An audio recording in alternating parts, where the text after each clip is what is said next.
Efésios 2. Quero ler com você o versículo do 1 ao 5. Amém? A palavra do Senhor Deus diz assim: vocês estavam mortos em suas transgressões e pecados, nos quais costumavam viver quando seguiam a presente ordem deste mundo e o príncipe do poder do ar, o espírito que agora está atuando nos que vivem na desobediência.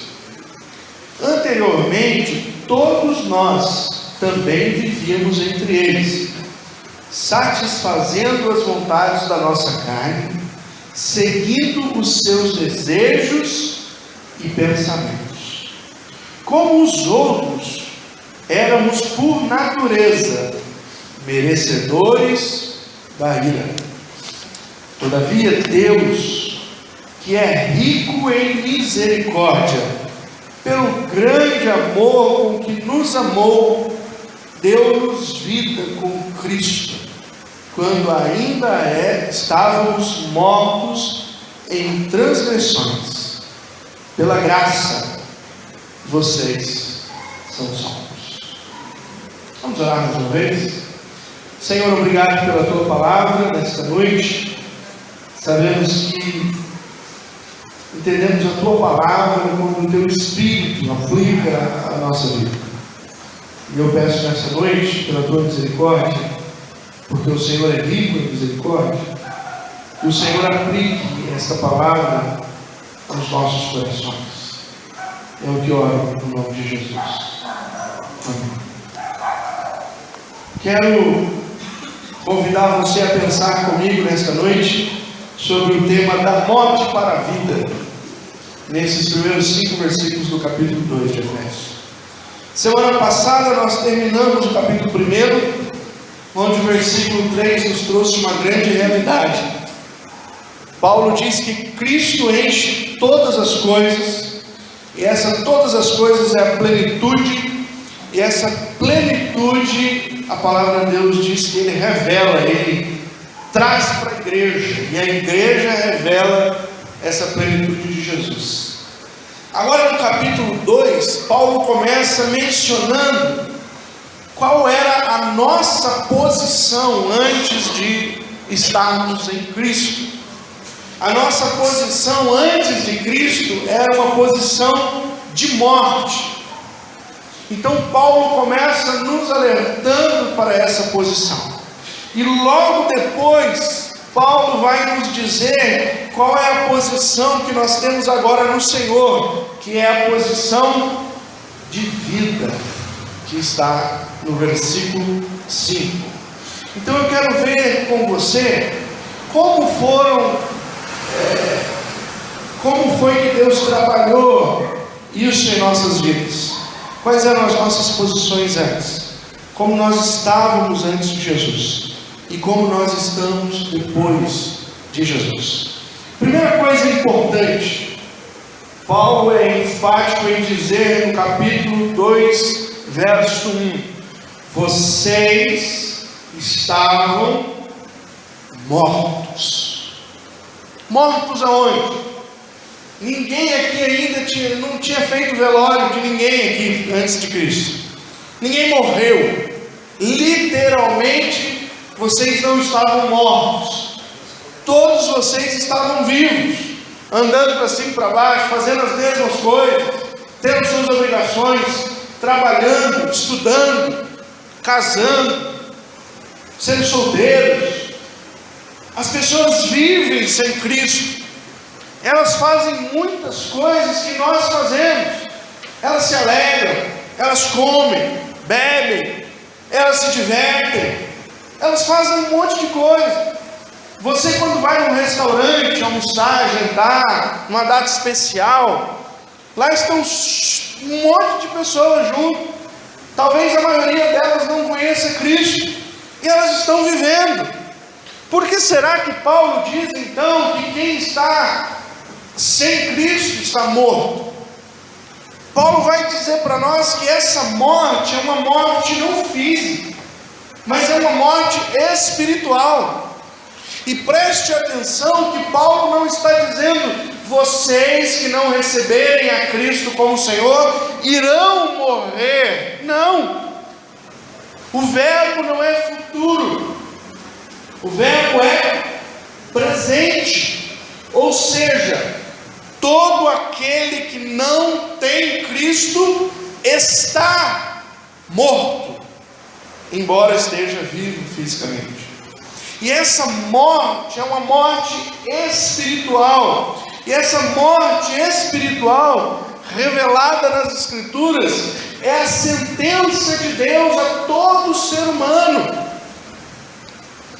Quando Deus disse a Adão e Eva no jardim, ao homem criado, Ele deu uma orientação lá em Gênesis, dizendo: de toda a fruta que há no jardim, que é própria, vocês podem comer. Toda fruta vocês podem comer. Mas o fruto, somente uma fruta, do conhecimento do bem e do mal, essa vocês não podem comer, porque no dia que vocês comerem, vocês vão morrer. A Eva foi lá, ficou olhando, e a serpente veio para ludibriar Eva. E qual foi a palavra da serpente para Eva?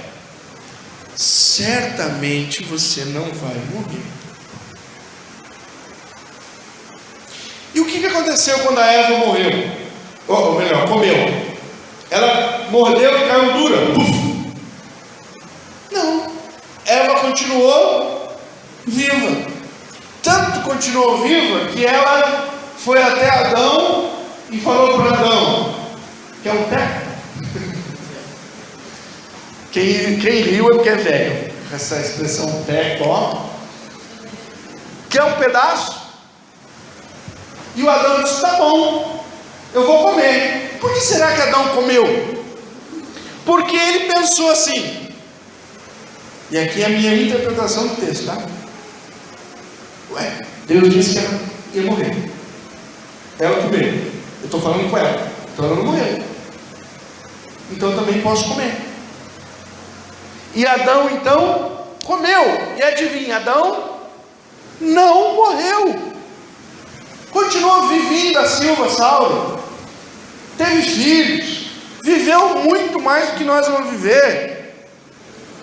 Um belo dia, infelizmente, a morte chegou para Adão. Mas no momento em que ele mordeu a maçã, desculpa, maçã não, perdão, quem gosta de maçã. No dia em que ele comeu o fruto proibido, Adão e Eva morreram. Eles morreram espiritualmente. Irmãos, nós temos que entender essa posição. E Paulo sentencia isso, essa palavra lá em Romanos, quando ele diz: o salário do pecado é a morte.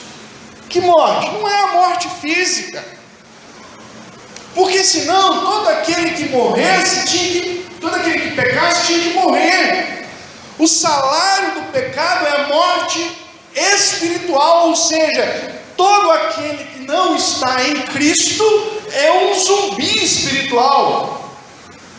Embora você veja ele andando por aí, espiritualmente ele está morto. Espiritualmente ele não tem vida com Deus. Espiritualmente ele está longe da vontade plena de Deus. E a morte espiritual é algo pior do que a morte física. Pior do que a morte física.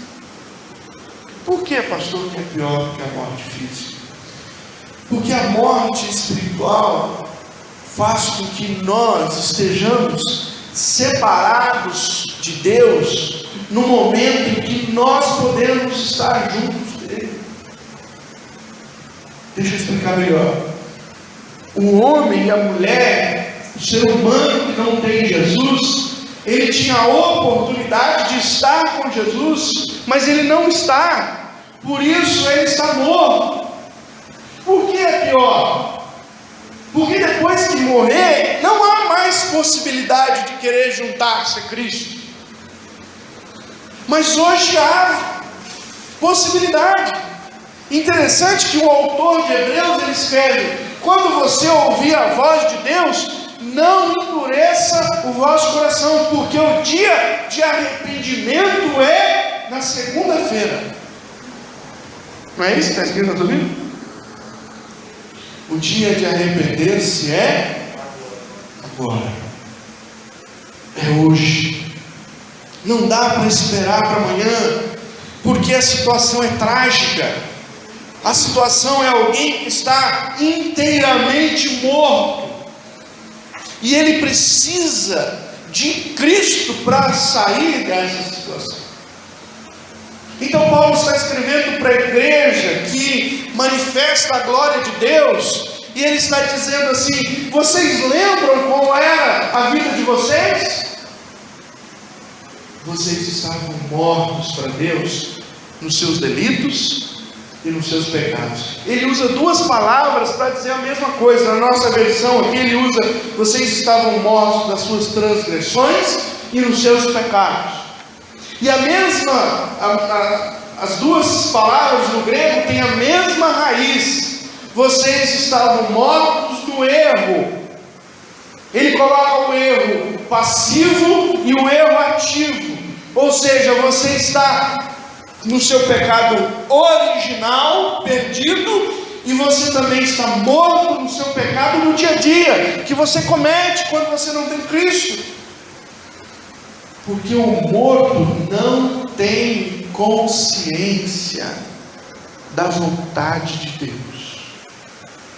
O morto espiritual é um ser humano que não tem consciência da vontade de Deus.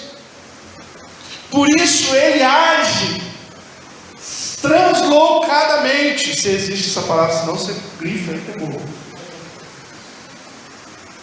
Ele não tem parâmetro para agir, porque a sua consciência está torpe. Paulo, escrevendo aos Coríntios, ele diz assim: o Deus deste século cegou o entendimento dos incrédulos para que não percebam. E às vezes você vê alguém fazendo uma coisa trágica, horrível para a sua própria vida, e quando você orienta aquela pessoa, ela diz: estou nem aí. Não estou nem aí. A vida é minha. Eu faço dela o que eu bem quiser. Eu continuo no erro.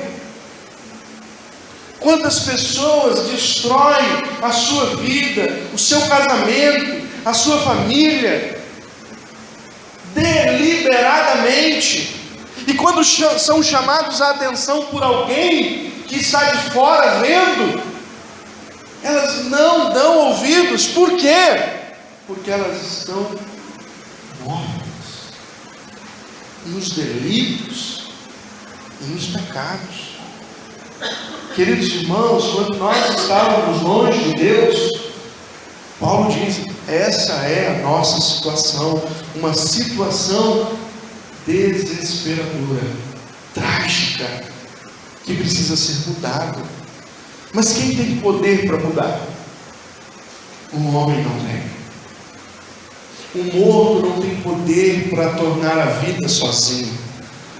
O morto não tem condição de tomar a atitude sozinho.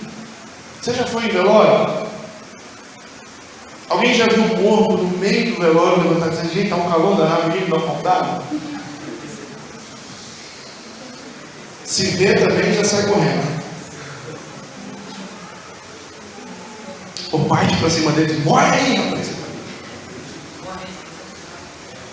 O morto não tem vontade própria.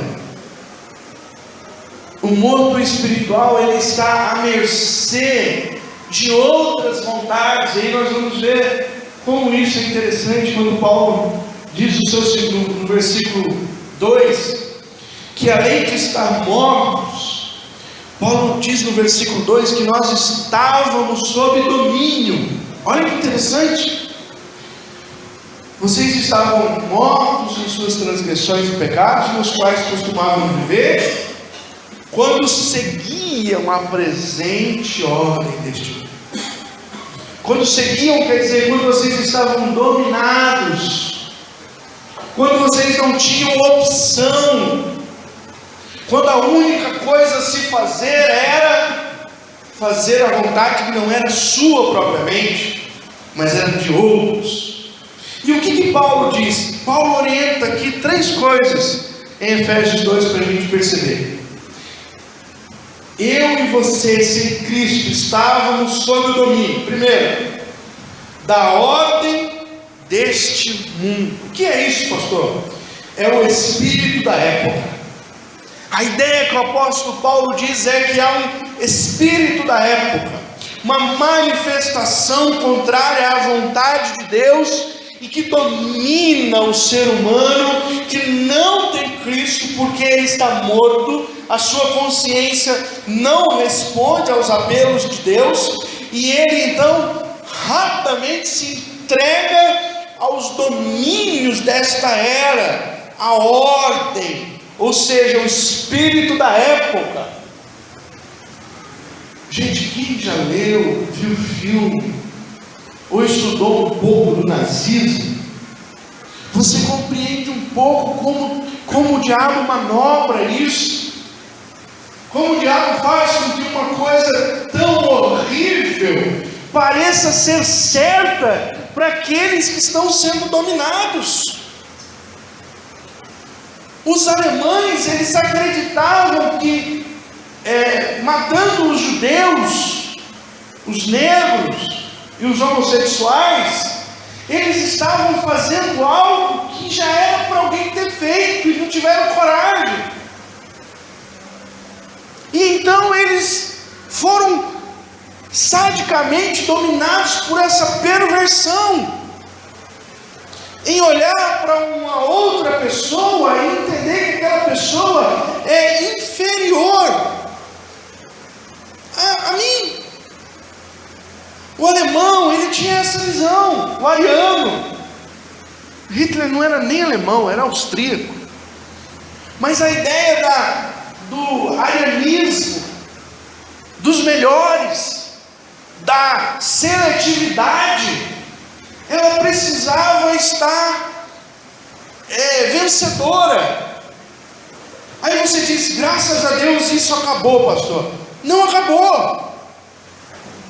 Só mudou de naipe, porque este espírito da ordem do mundo, ele continua operando. Sabe como ele está operando hoje?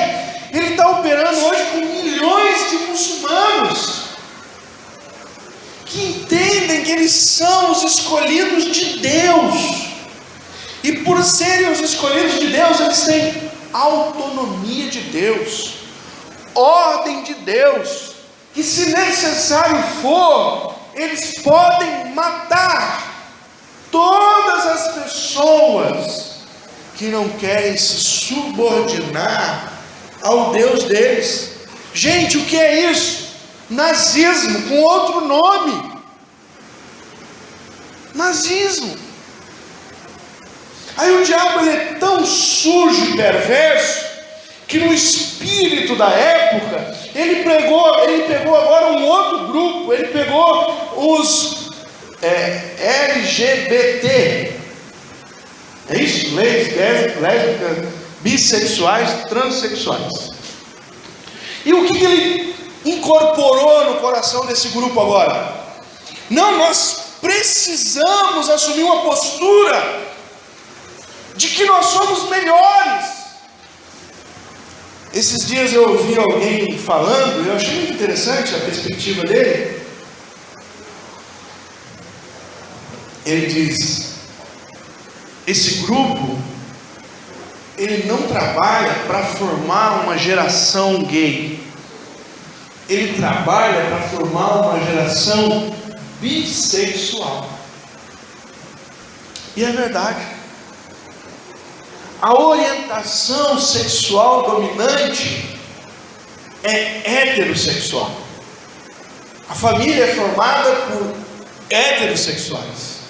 Então o diabo vem e diz: não, heterossexual também.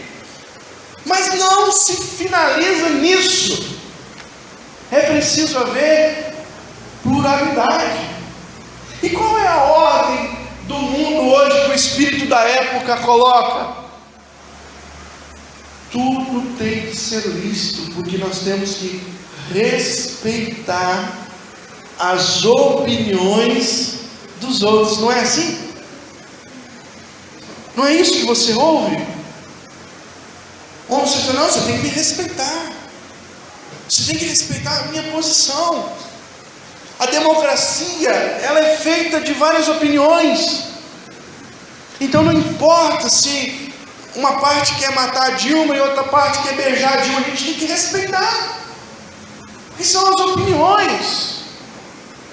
E agora a gente tem que respeitar que eles estão colocando dentro da comunidade cristã, no mundo, que a ideia do ser humano é o seguinte: você não tem que ser heterossexual, você tem que ser bissexual. E eles querem ensinar isso, sabe para quem? Para as crianças. Sabe por que eles querem ensinar isso para as crianças? Porque as crianças têm menos barreiras. Mas não é porque as crianças são, então as crianças são boazinhas. Elas não têm fundamento ainda para nada. Então você vai ensinando. E o que eles querem ensinar para os nossos filhos? Menininho, você pode gostar da menininha, mas se você por um acaso gostar do menininho, não tem problema. Agora, se você gostar do menininho e da menininha, também não tem problema. A ideia é o poder que agora atua, a ordem deste mundo, o espírito da época, irmão, continua. Ele só está em outra frente, levantando outras coisas, preparando um caminho de aceitação para um mundo que vai se colocar aos pés do anticristo, dizendo: não, a gente tem que aceitar tudo e decapitar os intolerantes. Essa parte é você, tá? Porque agora nós estamos vivos. E a pessoa que está viva, ela enxerga. A pessoa que está viva, ela pensa. A pessoa que está viva, ela discute, baseado na verdade. Isso atrapalha a ordem deste mundo. Segunda ação espiritual que Paulo orienta para mim e para você, que existe o príncipe do poder do ar, ou seja, um poder maligno que domina o mundo, um poder maligno que quer controlar. Interessante, quando a gente olhando para esse texto, a gente começa a pensar nas formas de governo que nós temos hoje. Eu não sei o quantos aqui já leram sobre bolivarianismo, mas é o que acontece na Venezuela, na Bolívia. É uma teoria de governo tirada de Juan Simón. E o que diz o bolivarianismo? Simão Bolívar diz o seguinte: nós precisamos ouvir as classes, e nós então precisamos dominar as classes. A ideia é: divide as pessoas para você ter o domínio delas. É claro que nem todos que leem o Bolívar entendem que essa é a ideia do bolivarianismo. Mas a nossa América do Sul está caindo de boca aberta nisso. Inclusive o decreto da presidente Dilma, que foi barrado essa semana, é com um teor bolivarianismo grande, de domínio. Sabe o que ia acontecer se esse decreto passasse? O Alexandre tem uma fazenda, ele nunca contou para ninguém, mas ele tem uma fazenda. De repente repente o Alexandre sabe que a fazenda dele foi invadida por um grupo MST. Não é que existe, estou pensando aqui, tá? E aí o Alexandre diz, não, a fazenda é minha, eu comprei daqui. E o Alexandre vai lá pedir a reintegração de posse. Aí ele chega no juiz e diz, eu quero a reintegração de posse. Sabe quem que o juiz vai chamar para discutir a reintegração de posse? Não é o advogado do Alexandre. É um grupo que é formado para discutir sobre isso. Se o grupo não existir, o grupo que é formado para ter divisão de terras com parecer, tchau. Perdeu o Playboy. Olha a ideia, vamos dividir para a gente ter o controle. Porque se eu tenho grupos e células dentro da sociedade, aonde eu posso interferir, aonde eu posso mandar, e esses grupos podem trazer ideias, eu sozinho domino todos eles. Veja um pouco da história da Venezuela com o Chaves, não o outro Chaves, que morreu. Ah, pastor, porque poder, domínio, o diabo quer dominar, o diabo quer fazer com que tudo aquilo que é de Deus sucumba, inclusive a verdade, inclusive a autonomia. Deus nos deu autonomia, e eu tenho que ter autonomia. O ser humano precisa ter autonomia. E quem que quer tirar a autonomia? Satanás. Eu dei só um exemplo, mas se você prestar atenção em toda a orientação, seja no trabalho, seja em onde você viver, gente, a ação diabólica é essa, o principado do ar é o poder maligno que domina o mundo, que quer controlar as pessoas, com ideias, com sugestões, com pensamentos. Ele quer dominar. Porque quando você estiver dominado, quando o ser humano estiver dominado por ele, então ele pode articular toda a sua vontade. Quando a gente lê a Bíblia, qual é a ideia do anticristo? Ele vai dominar, e aqueles que são dominados por ele vão se degladiar e tentar matar e destruir todos aqueles que não querem ser controlados. Se você quer pensar, você está no lugar errado. Todo governo faz isso. Quer ver uma ideia? Eu, quando estudava na oitava série, não lembro ainda, faz pouco tempo, não faz muito tempo, que eu tinha uma matéria que chamava OSPB. Alguém estudou OSPB? Olha os velhinhos levantando a mão. Organização Social e Política do Brasil. A Davi foi lembrar o que é isso? Existia lá. Existia. E aquilo ali ensinava você coisas assim impressionantes sobre o Brasil. O que o governo fez? Tira. Eu não sei se vocês viram agora uma ideia para reestruturar a educação no Brasil. Eles querem tirar a carga horária do ensino médio. Eles querem tirar matérias do ensino médio, porque eles dizem que tem coisa que as pessoas aprendem que não serve para nada. Está captando? Deixa eu ensinar o cara a ser um ferramenteiro, para ele trabalhar de ferramentaria e ser, desculpa a expressão, uma meba que faz muito bem a instrumentação, um idiota, alguém que não pensa, alguém que eu posso dominar, alguém que eu posso fazer o que eu quiser com a vida dele. Isso não é só para a gente ficar com raiva de político que pensa assim, irmão, eu estou falando aqui uma coisa espiritual, príncipe do ar, domínio, para a gente alertar aonde é que nós estamos.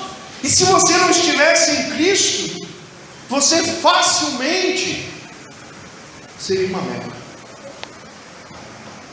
dominado pelo poder. Por último, irmãos, o espírito que atua. Olha que interessante.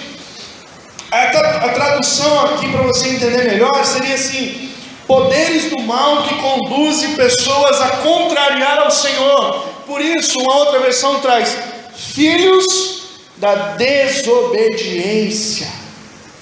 Aqui ele diz atuando nos que vivem na desobediência, mas a ideia seria não aqueles que vivem na desobediência, mas o espírito que atua faz com que eles vivam na desobediência. O poder espiritual que incorpora, que habita naquele que não é cristão, faz com que ele faça coisas que é absurdo. Gente, eu já vi relatos de pessoas que eu fico com dó. O cara que foi preso porque ele entrou e matou não sei quem, aí vai entrevistar ele e diz: eu não sei o que fiz. E a gente, mentira, né? Mas é um canalha mesmo, né? É verdade, gente.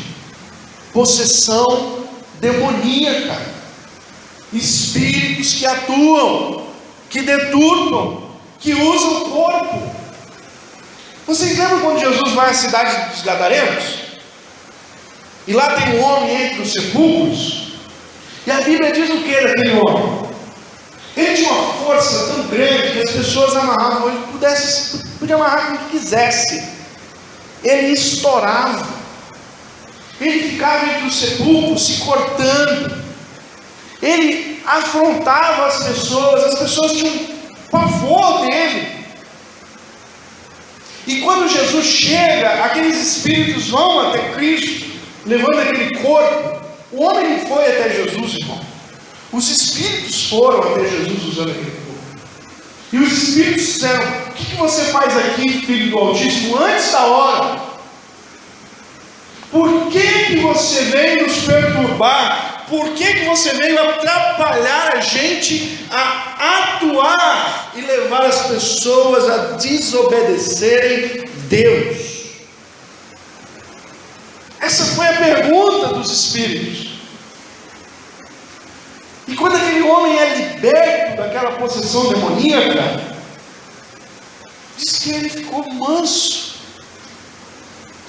E diz que a única coisa que ele queria era andar com Jesus.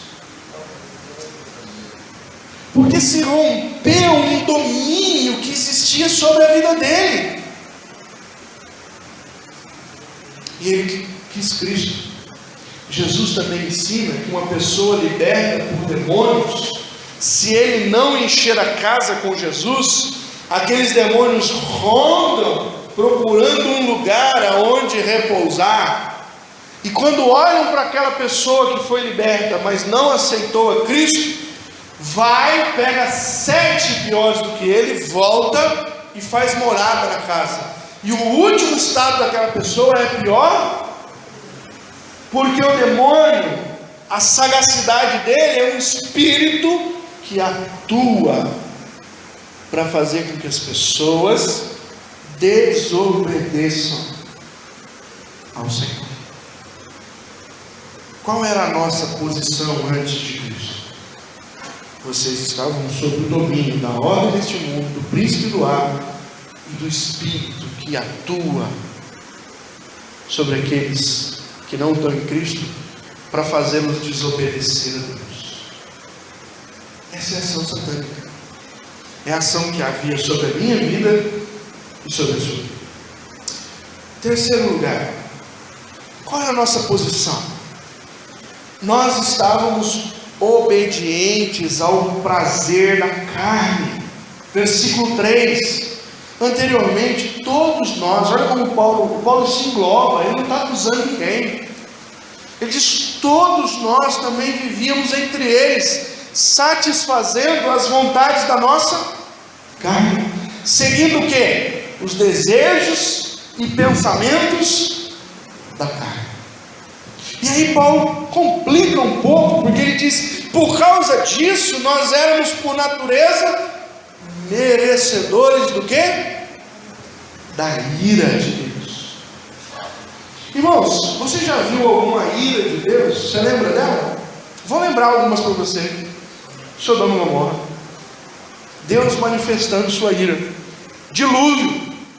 Deus manifestando sua ira. Quando você via lá um povo, o povo judeu, você lê o Velho Testamento, o povo judeu, Deus fala assim: vai à guerra, entra naquela cidade, vai lá contra os amonitas, entra naquela cidade e mata todo mundo. E você fala: meu Deus! E as crianças de 1 mês, mata. E o velhinho de 89 anos entrou na cadeirinha dele lá, balançando na beirinha da casa dele lá, tomando um cafezinho, mata. E os animais, mata. Que é isso, pastor? Que Deus doido! Deus está manifestando a sua ira. E sabe o que Deus vai fazer com todos aqueles que estão mortos? Ele vai manifestar a sua ira. Sabe o que Deus vai fazer com todos aqueles que estão debaixo da vontade deste poder das trevas? Deus vai manifestar a sua ira. Por isso, irmão, o inferno não é brincadeira, não é historinha para assustar as crianças. O inferno é uma realidade que será inaugurado pelo diabo e seus anjos depois de todos aqueles que não reconhecerem que Cristo Jesus é o Senhor para a sua salvação. A Bíblia revela claramente, Colossenses capítulo 1, versículo 21, o texto diz assim: antes vocês estavam separados de Deus, e na mente de vocês eram inimigos por causa do mau procedimento de vocês. O que a palavra de Deus está dizendo para mim e para você? Todo aquele que não anda segundo a vontade de Deus, mas que está andando segundo os seus prazeres, segundo os desejos dos seus prazeres, segundo os pensamentos dos seus prazeres, ele é um inimigo de Deus, porque ele não agrada ao Senhor. E não há distinção em Deus, irmãos, de Deus se agrada mais ou menos daquele jeito. Não, ou Deus se agrada daqueles que estão em Jesus, ou Deus nos agrada. Não tem outro jeito. Paulo diz: vocês andavam, o rei de vocês era a consciência morta de vocês, o rei de vocês era aquilo que vocês queriam fazer para saciar o prazer. O ímpio, ele vive para saciar o prazer dele. Então ele pode ser casado, mas se ele está vendo uma mulher mais bonita, ele não está nem aí, ele vai lá e vai ter uma relação sexual com aquela mulher. A mulher ímpia, a mesma coisa, ela pode ser casada, mas se ela vê um homem que a atrai, ela vai atrás daquele homem, porque a impiedade do coração faz com que ela queira fazer o que é o prazer, saciar o prazer. Então, se o cara bebe, ele vai lá tomar a cachaça dele, porque ele quer saciar o prazer dele. Todo tipo de vício, irmãos, que nós vemos nessa sociedade é ação do diabo para nos dar coisas, para que a gente seja dominado por nós mesmos, pela busca do prazer, pela vontade de saciar o que eu quero. Agora, quando Deus nos abre os olhos da fé e nós conseguimos enxergar diante da palavra dele, então nós entendemos aquilo que Deus gosta e aquilo que Deus não gosta, e então nós começamos a refrear. O cristão não é aquele que não sente mais nenhum prazer. Não é isso que a Bíblia diz. Aceita, levanta a sua mão e aceita Jesus, pronto, irmão. Agora tem um santo. Você não vai ter mais nem prazer nenhum, tranquilo, deixa chegar. Não! O cristão é aquele que quando se embriagava anteriormente, agora ele sente vontade de novo. Mas pela palavra de Deus que o limpa, ele diz: isso não, isso é caminho de morte. E então ele luta contra. O homem e a mulher, mesmo casado, que tem uma vontade que é contra a vontade de Deus, ele diz não. Por quê? Porque ele sabe que a orientação de Deus é o contrário disso. Ninguém que aceita Jesus, irmão, levanta a mão e se esconde em Cristo, deixa a carne, não é isso. Mas a gente aprende a entender em Deus o que é vontade dele para as nossas vidas e o que é obedecer aos desejos do nosso coração. Mas quem está longe de Jesus, o prazer domina. A vontade má domina. E a pessoa faz. Quantas pessoas já viram alguém chorar por ter feito alguma coisa ruim? E depois de um tempo, ela está fazendo tudo de novo.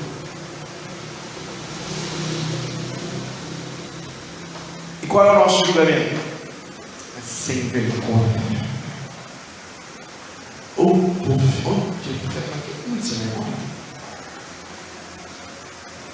Não. Ela está presa em obedecer os prazeres. Por causa disso, ela acaba fazendo tudo de novo. Essa era a nossa posição, coisa ruim, trágica. Estávamos mortos, estávamos sob domínio dos espíritos, estávamos obedientes aos prazeres da carne, mas graças a Deus, diga graças a Deus, por Jesus Cristo. Porque vem a boa notícia no versículo 4: todavia, Deus é rico em misericórdia. Jeremias, ao expressar isso, ele diz assim: as misericórdias do Senhor se renovam a cada manhã. Pensa que você é Deus por um momentinho, e você é onisciente, e você consegue ver a ação, a intenção e o coração de 6 bilhões de pessoas. Imagina dentro de 24 horas quanta maldade, quanto pecado, quanta coisa suja você ficou sabendo. Dá para imaginar? Eu já fico meio doido só de pensar nisso. Deus é assim. Aí a gente acha, então a ira de Deus hoje vem, não vem, sabe por quê? Quando acaba a noite, o nível vai lá no chão de novo, e o Senhor renova a sua misericórdia. E nas próximas 24 horas, na sua onisciência, Ele vai vendo os desejos, os feitos, os pecados de mais de 6 bilhões de pessoas sobre a face da terra. Deus vê os abortos clandestinos, Deus vê os adultérios, Deus vê as libertinagens, Deus vê os pensamentos maus, Deus vê todas as coisas. Deus vê você naquela hora que você acha que Deus podia não ver, Ele vê. Deus sabe quando você diz uma coisa, mas é mentira no seu coração. Ele sabe. Isso é pecado diante dele. Imagina você já transformado pelo Senhor, você já está melhorzinho. Agora imagina as outras pessoas aí fora. O quanto há de maldade no interior dessas pessoas. Mas graças a Deus, que Deus é rico em misericórdia. Pelo grande amor amor que nos amou. João 3,16 diz o quê? Deus amou de tal que deu para que todo aquele que nele. Deus deu por quê? Porque Ele amou. Deus não deu porque você tem que fazer alguma coisa para esse povo, senão vou matar todo mundo. Jesus vai. Não. Deus fez porque Ele amou. Ele olhou para mim e disse: Deus não vale nada, mas eu amo. Antigamente tinha uma camiseta que dizia assim: só existe uma coisa que Deus não pode fazer. Aí você lá, Deus pode fazer todas as coisas. Aí atrás estava escrito: Ele não pode deixar de amar você. Ele não consegue. Ele ama. João, ao expressar Deus na sua carta, diz: Deus é amor. Defina Deus em uma palavra, irmão. Deus é amor. E esse amor de Deus por mim e por você fez Deus agir em Cristo, irmãos, quebrando toda aquela posição onde nós estávamos. E como Ele fez isso? Ele nos transformou de mortos em pessoas vivas em Jesus. Ele fez com que nós saíssemos do domínio da potestade do ar, para sermos agora gentilmente dominados pelo Espírito dele. Olha como Deus é gracioso. Você não precisa mais agora ser dominado pela potestade do ar. Você não precisa mais ser dominado pela ordem. Você não precisa mais ser dominado pelo Espírito que agora atua nos filhos da desobediência, que o fazem desobedecer a Deus. Porque o Espírito de Deus agora, ele tem um carinho tão grande por você, que Paulo, escrevendo em Coríntios, diz que o Espírito Santo tem ciúmes de você. E ele carinhosamente diz: encham-se desse Espírito, para que o Espírito nos domine, para que o Espírito de Deus nos leve a obedecer e viver nessa nova vida que o Senhor nos deu, porque agora nós não estamos mais mortos nos nossos delitos e pecados. Não estamos mais. O Senhor nos deu vida. O texto continua: todavia Deus, que é rico em misericórdia, pelo grande amor com que nos amou, deu-nos vida. Aonde? Com Cristo. Irmão, não há vida em outro lugar. Não há vida em nenhum outro ser. Não há vida em nenhuma outra ideologia. Só há vida em Jesus Cristo. João 14, quando Jesus está se despedindo dos discípulos, versículo 6, ele diz: eu sou um caminho, uma verdade e uma vida. Foi isso que ele disse? Porque aqui o mundo diz: não, Jesus é uma possibilidade, Buda é outra, Maria é outra, Santo Antônio é outra, o Espiritismo é outra.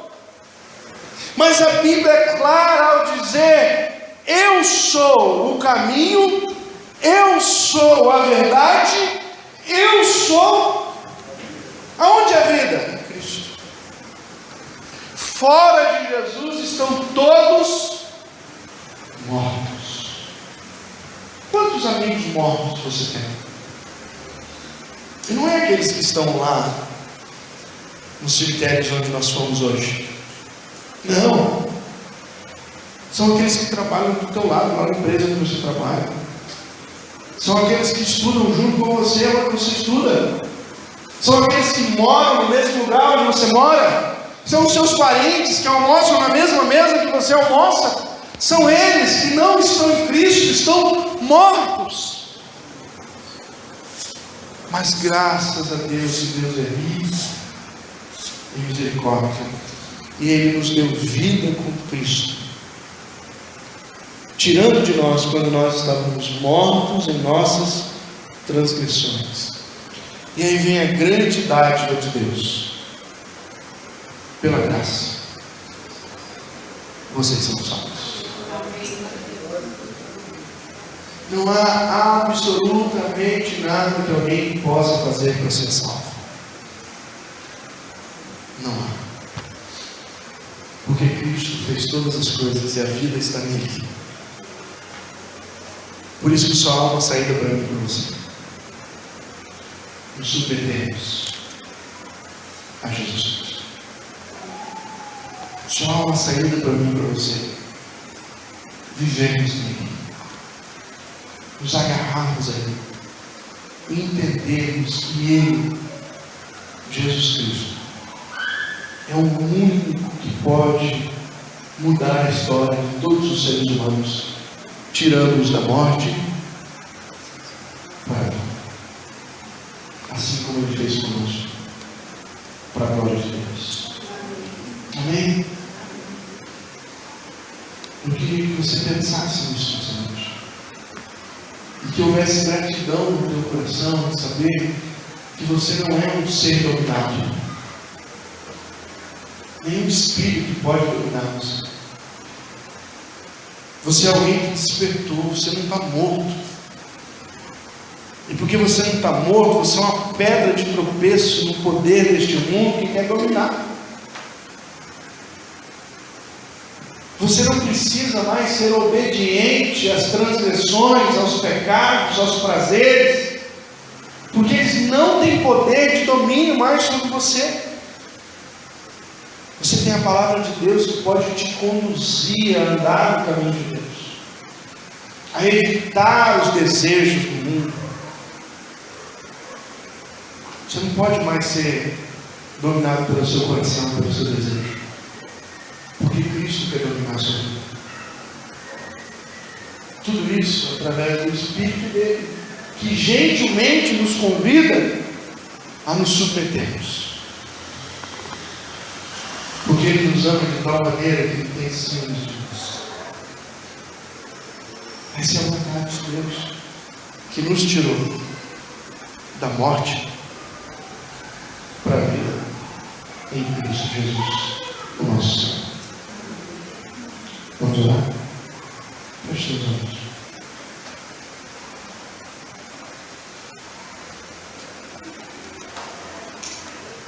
Quero lançar alguns desafios aqui nessa noite. Talvez você entrou aqui hoje sem certeza da salvação. E a Bíblia é muito clara em dizer que Jesus Cristo que morreu por salvar. Isso é graça de Deus. Você não precisa fazer absolutamente nada, a não ser crer e se render a Ele. Então, se você quer entregar a sua vida a Jesus hoje, esse é o meu convite para você. No lugar onde você está mesmo, olhe: Senhor, eu te dou a minha vida, eu te dou o meu coração, e Ele vai te tirar da morte para a vida. Mas também quero desafiar você nessa noite a pensar que muitas vezes esses poderes deste mundo querem novamente atingir você, amigo. Querem nos enganar. Muitas vezes nós somos seduzidos pelo desejo do nosso coração, pela vontade da carne, e ao invés de nós pensarmos na palavra de Deus, nós corremos para saciar a vontade da carne. Nós esquecemos de olhar na palavra para ver o que Deus quer de nós. Quantos homens, mesmo dentro da igreja, servindo ao Senhor, têm desejado trair suas esposas? Quantas mulheres, mesmo servindo ao Senhor, casadas, tem desejado trair seu esposo?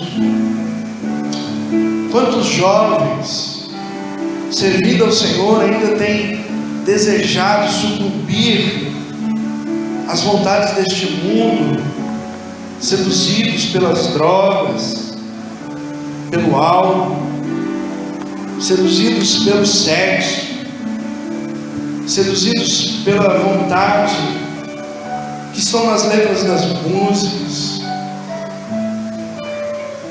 Eu queria convidar você a arrepender-se nessa noite, a dizer: Senhor Jesus, eu preciso viver uma vida longe da vontade do pecado.